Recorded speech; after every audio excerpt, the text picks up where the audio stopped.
Hello friends, स्वागत है आप सभी का आपके अपने YouTube channel Ranjana rock nursing में। और आज हम बात करेंगे ट्रोफोब्लास्ट के बारे में। इसके पहले की वीडियो में हम पढ़ चुके हैं मोरुला किसे कहते हैं, मोरुला क्या होता है, कैसे बनता है, और साथ ही हमने पढ़ा है ब्लास्टोसिस्ट के बारे में। तो इन दोनों के बारे में अगर अभी तक आपने नहीं पढ़ा है तो डिस्क्रिप्शन में इसका लिंक मिल जाएगा, आप वहाँ से वीडियो देख सकते हैं। फिर प्लेलिस्ट में भी आप वो वीडियो देख सकते हैं, जिससे आपको क्लियर हो जाए कि मोरुला और ब्लास्टोसिस्ट क्या होता है। क्योंकि मोरुला और ब्लास्टोसिस्ट अगर समझ में नहीं आएगा तो फिर ट्रोफोब्लास्ट समझ में नहीं आएगा। क्योंकि ट्रोफोब्लास्ट क्या है, सेल डिवीजन के बाद जब ब्लास्टोसिस्ट बनता है, ब्लास्टोसिस्ट के बाद ही ट्रोफोब्लास्ट का निर्माण होता है, जो एम्ब्रियो के इम्प्लांटेशन में मेन रोल प्ले करता है। तो अगर हम बात करते हैं ट्रोफोब्लास्ट की, तो ट्रोफोब्लास्ट कब बनता है? पहले क्या हुआ, मोरुला बना। अब मोरुला कब बनता है? मोरुला बनता है आफ्टर 96 आवर ऑफ फर्टिलाइजेशन। मतलब कि फर्टिलाइजेशन के 96 घंटे बाद क्या बनता है? मोरुला बनता है। जब 16 सेल डिवीजन कंप्लीट हो जाता है उस दौरान बनता है मोरुला, जिसको होने में 4 दिन का समय लगता है। मतलब फर्टिलाइजेशन के बाद जो 4 दिन का समय होता है उस दौरान क्या होता है, सेल डिवीजन का प्रोसेस होता रहता है। 2 सेल, फिर 4 सेल, फिर 8 सेल और फिर 16 सेल। तो जब 16 सेल कंप्लीट हो जाता है तो उस दो स्टेज को हम क्या बोलते हैं, मोरुला बोलते हैं। और फर्टिलाइजेशन से लेकर मोरुला तक की जो स्टेज होती है इसमें 4 दिन का समय लगता है। उसके बाद जो 5वां दिन होता है, 5th डेज होता है, उसमें बनता है ब्लास्टोसिस्ट। ब्लास्टोसिस्ट क्या होता है? जब सेल डिवीजन होता है तो इस सेल के अंदर सभी सेल्स क्या होती हैं, बढ़ती रहती हैं। जब 16 सेल्स बन जाती हैं तो उनका जो स्ट्रक्चर होता है कुछ इस तरह से हो जाता है। उसके बाद इस सेल के ऊपर इंडिविजुअल जितनी सेल्स होती हैं सब पे अलग अलग म्यूकस की लेयर कवर होने लगती है, चढ़ने लगती है। और उसके बाद जो ये लेयर सेल्स के ऊपर चढ़ती है, कवर होती है, उसमें फ्रूट कलेक्शन होने लगता है। फ्रूट कलेक्शन होने की वजह से जो ये सेल का शेप है, साइज है, ये क्या है, ये बढ़ने लगता है, जिसको हम क्या बोलते हैं, जिसको बोलते हैं ब्लास्टोसिस्ट। अब ये जो ब्लास्टोसिस्ट होता है, अब इसमें कुछ चेंजेस होते हैं। क्या चेंजेस होते हैं कि ये जो सेल्स होती हैं अब ये ब्लास्टोसिस्ट के किसी एक पोल पर इकट्ठी होने लगती हैं। और जब ये किसी पोल पर इकट्ठी होती हैं तो कुछ इस तरह से हो जाती हैं, एक कॉम्पैक्ट मास की तरह इसका जो स्ट्रक्चर होता है वो बन जाता है, जिसको हम बोलते हैं इनर सेल मास। और यहाँ पे जो कैविटी बचती है इसको बोलते हैं ब्लास्टोसिस्ट कैविटी।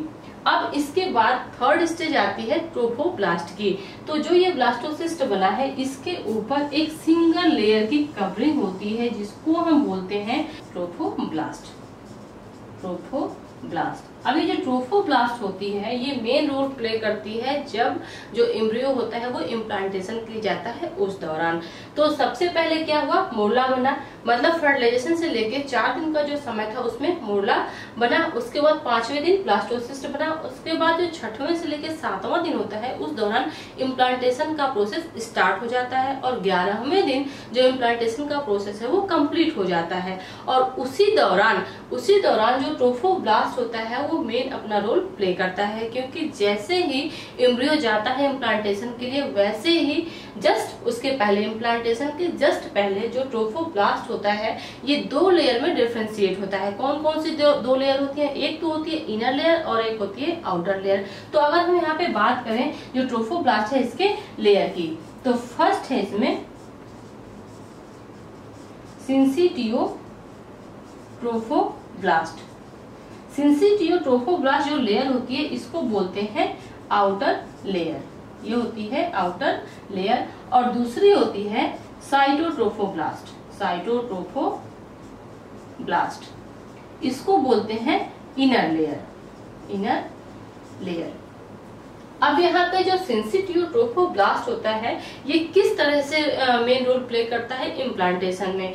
जब जो एम्ब्रियो होता है वो इम्प्लांटेशन के लिए यूट्रस में जाता है तो उस दौरान, जैसे ये क्या है, ये इंड्रोमेट्रियम लेयर है किसकी, यूट्रस की। अब यहाँ से जो एम्ब्रियो है ये पहुंचा इम्प्लांटेशन के लिए। तो उस दौरान जो एम्ब्रियो की सबसे बाहरी लेयर होती है वो किस चीज की होती है, वो ट्रोफोब्लास्ट की होती है। ट्रोफोब्लास्ट की आउटर लेयर यहाँ पे दिख रही है।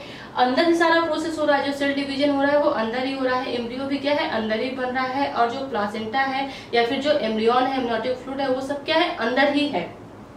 सबसे आउटर लेयर क्या है, ट्रोफोब्लास्ट की है। तो ट्रोफोब्लास्ट की भी क्या है, दो लेयर है, एक है आउटर लेयर और एक क्या है, इनर लेयर। तो जो आउटर लेयर है, जैसे नाम से ही पता चल रहा है आउटर लेयर का मतलब कि वो बाहर ही होगी।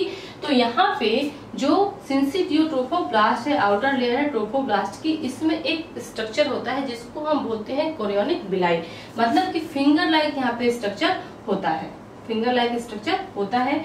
सिंसिटियो ट्रोफोब्लास्ट से ही ये डेवलप होता है।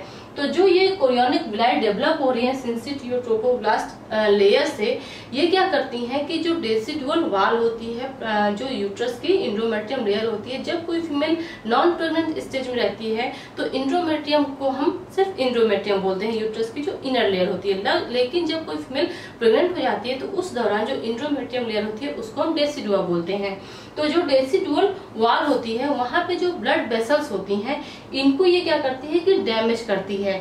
अब डैमेज करने के लिए जो भी ये कोरियोनिक विलाई है, इनको डैमेज करने के लिए यहाँ पे एक एंजाइम भी सिक्रीट होता है कोरियोनिक विलाई के थ्रू, जिसको हम बोलते हैं प्रोटियोलाइटिक एंजाइम। तो ये जो एंजाइम जब ये यहाँ से सिक्रीट करती है तो इसके बाद यहाँ पे जो डेसिडुअल वॉल है, जो यहाँ पे ब्लड वेसल्स हैं, इनमें क्या है, ये डैमेज होने लगती हैं और फिर यहाँ पे एक स्पेस जैसा बन जाता है, फिर आसानी से ये इसमें धंस जाती हैं और फिर यहाँ से जो माँ का ब्लड होता है वो कैरी करती हैं और फिर इस ब्लड को कहाँ तक पहुँचाती हैं, जो एम्ब्रियो होता है वहां तक पहुँचाती हैं, क्योंकि प्लासेंटा बनी नहीं होती है। जब तक प्लासेंटा नहीं बनती है तब तक जो भी न्यूट्रिएंट चाहिए ब्लड के रूप में बच्चे को, एम्ब्रियो को, वो कौन देता है, वो कोरियोनिक विलाई के थ्रू ही मिलता है।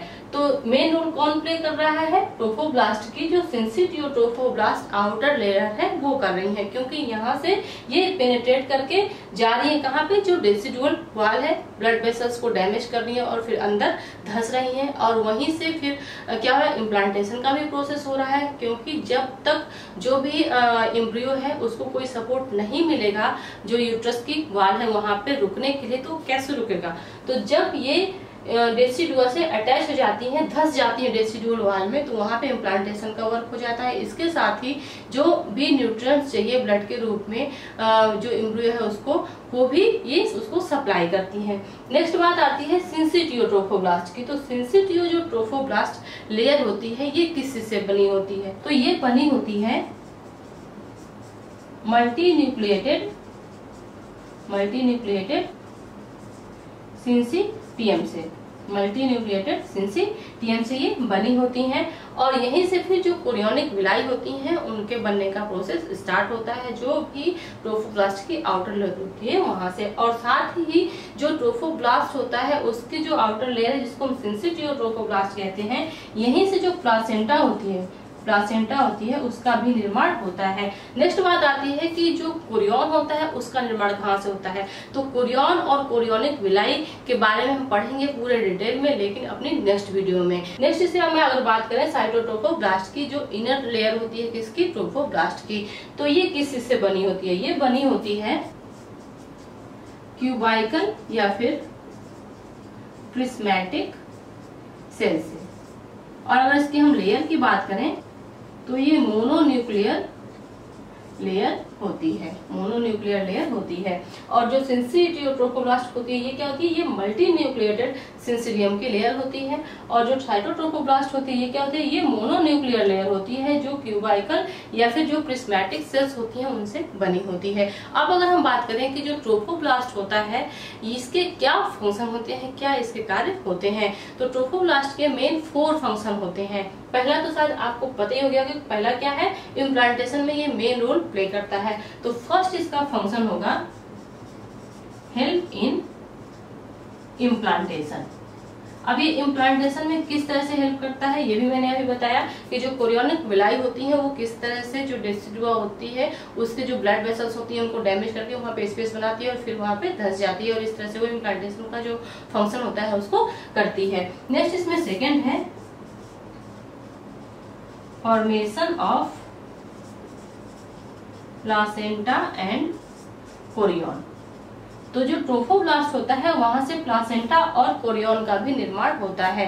प्लासेंटा कहाँ से बनती है? तो प्लासेंटा बनती है जो ये आउटर लेयर होती है जिसको हम सिंसिटियो ट्रोफोब्लास्ट कहते हैं, वहीं से जो प्लासेंटा होती है उसका निर्माण होता है। तो यहाँ पे एक क्वेश्चन ये भी बनता है कि जो प्लासेंटा होती है उसका फॉर्मेशन कहाँ से होता है? तो प्लासेंटा का फॉर्मेशन होता है ट्रोफोब्लास्ट की जो आउटर लेयर होती है जिसको हम सिंसिटियो ट्रोफोब्लास्ट कहते हैं वहां से। अगर हम बात करें कोरियन की, तो कोरियन के बारे में हम पढ़ेंगे लेकिन अपने नेक्स्ट वीडियो में। आज हम सिर्फ इतना ही पढ़ेंगे। नेक्स्ट अगर हम इसका थर्ड फंक्शन देखें कि थर्ड फंक्शन क्या होता है, तो थर्ड होता है प्रोडक्शन ऑफ HCG हार्मोन्स। तो जो HCG हार्मोन्स होता है जो प्रेगनेंसी को कंटिन्यू रखने में हेल्प करता है, और जब हम प्रेगनेंसी टेस्ट करते हैं तो इसी हार्मोन्स की वजह से जो प्रेगनेंसी है वो पॉजिटिव हमको दिखाई देती है। तो जो HCG हार्मोन्स है इसका सिक्रेशन, इसका प्रोडक्शन कहाँ से होता है? जो सिंसिटियो ट्रोफोब्लास्ट सेल्स होती है वहीं से जो HCG हार्मोन्स होता है उसका सिक्रेशन होता है, वो बनता है। नेक्स्ट इसमें फोर्थ फंक्शन आता है transfer of nutrient and waste material between mother and foetus. मतलब कि जो माँ और बच्चा है उन दोनों के बीच जो न्यूट्रिएंट होता है और जो वेस्ट मटेरियल होता है उसका जो स्थानांतरण होता है वो किसके द्वारा किया जाता है? वो ट्रोफोब्लास्ट के द्वारा ही होता है।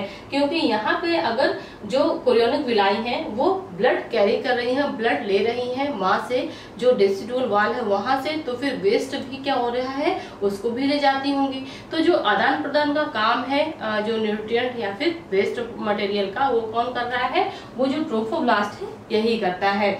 तो मेन जो प्रेगनेंसी होती है, प्रेगनेंसी को जो कंटिन्यू रखने का काम होता है वो कौन करता है? ट्रोफोब्लास्ट करता है। किस तरह से कर रहा है? हमने अभी देखा कि अगर मान लीजिए कि इम्प्लांटेशन ही अच्छे से ना हो, अगर इम्प्लांटेशन अच्छे से नहीं होगा तो प्रेगनेंसी तो पहले ही लॉस हो जाएगी। नेक्स्ट क्या है? Placenta, formation of placenta. अगर प्लासेंटा का फॉर्मेशन अच्छे से ना हो या फिर जो कोरियन है उसका फॉर्मेशन अच्छे से ना हो तो इसकी वजह से भी जो प्रेगनेंसी है वो कंटिन्यू नहीं रहेगी, जो भी प्रेगनेंसी है वो लॉस हो जाएगी, खराब हो जाएगा बच्चा। नेक्स्ट क्या? Production of HCG। तो जो HCG हार्मोन्स होता है अगर इसका लेवल कम हो जाए, इसका सिक्रेशन अच्छे से ना हो, उसका प्रोडक्शन सफिशिएंट अमाउंट में ना हो तो इसकी वजह से भी जो प्रेगनेंसी होती है वो लॉस हो जाती है, जो भी एम्ब्रियो है वो खराब हो जाता है, बच्चा खराब हो जाता है। नेक्स्ट क्या है? Transfer of nutrient and waste material.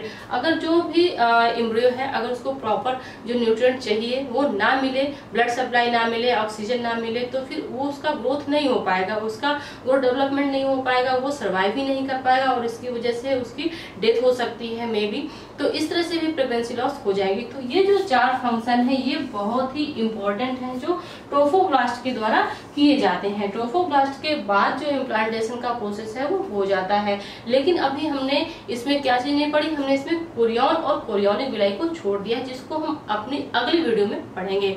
तो आज के लिए बस इतना ही, मिलते हैं अगली वीडियो में। तब तक के लिए थैंक यू सो मच।